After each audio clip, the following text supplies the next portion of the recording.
This is Mag212 and this is my overview on my homemade snap pistol. So I'm going to go over all of the modifications, the paints, and then I'm going to show you it firing. This is a homemade Nerf gun, which means it's made completely out of homemade parts with the exception of the handle right here. It is not based off of any Nerf gun on the market.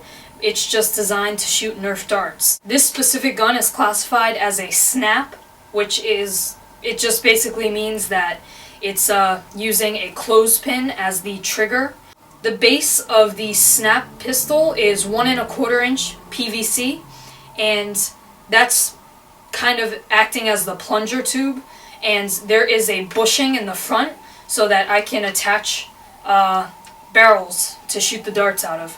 The plunger head is located inside of the plunger tube, and it's made out of metal washers, a nylon spacer, and 2 rubber washers. The rubber washers create a skirt seal, so that's what pushes the air out. I have 2 1 1/4 inch steel washers and then a 1 1/4 inch and a 1 1/2 inch rubber washer in the front. That's all connected to a piece of CPVC, which is the priming rod. The priming rod is made out of CPVC, and then I have 2 standoffs here acting as something for you to grip and pull it back with. The standoffs are connected using a bolt running through this piece of CPVC. I drilled a hole through the CPVC and then I screwed in these standoffs. So it's very comfortable to pull back, and I think that the silver looks very cool with the gun. The trigger is a basic clothespin. I just shaved it down, and I actually made a polycarbonate trigger. I'm not sure if you can see it, but it's attached to the clothespin with machine screws, and that's all the hardware that's used. I use 632 machine screws, which are 3/8 of an inch long, and they all work very well. The handle that I use for this gun is a strong arm handle because I have lots of leftover strong arms from integrating them and cutting off the handles, and I think the strong arm handle is very nice and comfortable. What makes this gun different than a lot of other people's snaps is that I didn't just glue the handle or bolt it to the actual gun. I epoxied it with liquid epoxy and epoxy putty to these 2 little green pieces of 1 1/2 inch PVC. I just cut out little strips of 1 1/2 inch PVC, and that goes on very nicely to the 1 1/4 inch PVC. So I bolted those pieces onto the actual gun and epoxied them to the respective sides of the handle so that if I unscrew all 4 screws, 2 on both sides, I can still take the handle into 2 halves to paint it or to do maintenance. It's also so that I can put LEDs, and I've put 3 green LEDs in the little hole right here.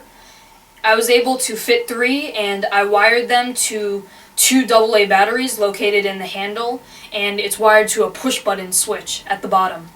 The LEDs are very nice, and they actually do illuminate quite a bit, so it's very fun to use in dark scenarios. And it also does light up the polycarbonate trigger, which I did not paint. So that's really cool, and it just adds something else to this very unique gun. I also forgot to mention I made a slide breech. I think this is approximately 14 inches, which is the right size for what I'm using. And a slide breech is just basically I have a piece of CPVC which fits into some magic 1/2 inch PVC, and it slides very freely. So if I put a dart in there, and I put a really big breech slot because I want to be able to fit any kind of a dart, whether it's a Stefan or an Elite dart. So you put the dart in there and you shut the breech and it pushes the dart into the barrel. Then you can pull the handle back and shoot. So now on to the paint job. This was a black vinyl dye primer, which is sticking very well. And then I went with Cyberite green details from Citadel, and I actually used tape, and I taped stuff off because it's just a big PVC pipe, so there's not much to paint. I usually paint the things that pop out on Nerf guns, like on the Maverick handle, the strong arm handle. I painted this part, but there's nothing really to paint on a flat surface, so I taped off spaces and I did these little rings here on the breech, and I did these little slits on the actual gun itself. As you can see, the detailing turned out really nice. The lines are very straight and they have very sharp lines, and I'm really happy with how the paint job turned out. What I did to get these lines the way they are is I cut out tape, and I actually used frog tape.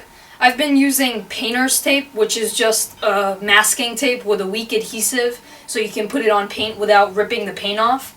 But I went to a Benjamin Moore's this week, and I saw frog tape, and everyone was talking about frog tape, so I figured I'd pick up a roll of it, and I'm very happy that I did, because frog tape is very unique because it gives you the sharpest paint lines when you pull off the tape. Regular masking tape / painter's tape, you get little fuzz around the edges and it really doesn't look good. So I'm very, very happy with the frog tape, and it made this paint job absolutely great. That's all I have to go over for this gun, so now I'll show you it firing.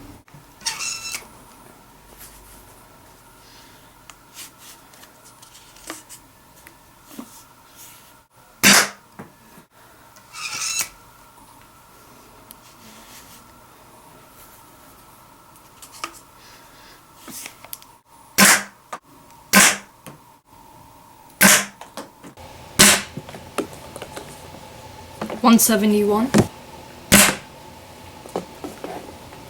$199, $185, duplicate $185, $199, $194. As you can see, this gun is shooting really well. Unfortunately, this will not be for sale, so you can't purchase it because it was a commission, or rather a gift for a family member. But I hope you enjoyed this video on my first homemade Nerf gun. Please tell me what you think about homemade Nerf guns in the description box, and whether you think I should do more. I really like making them, and I think they're super fun, so I hope you guys like watching them. Thanks for watching.